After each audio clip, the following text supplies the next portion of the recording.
আর আমি এই লাইনের প্রথমে যে আছে তাকে একবার বলবো যে আমাদের স্টেজে যে রাম লক্ষ্মণ সীতা হনুমান দাঁড়িয়ে আছে সবার চরণে গিয়ে পুষ্প নিবেদন করে প্রণাম করে আসছে। কে একজন উঠে যাবে সামনে থেকে?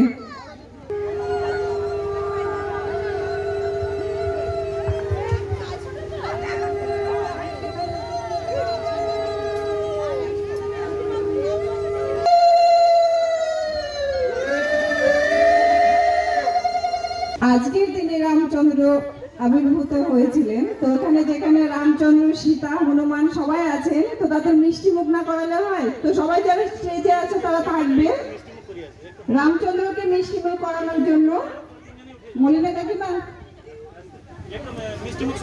ডেকে নিচ্ছি এখানে।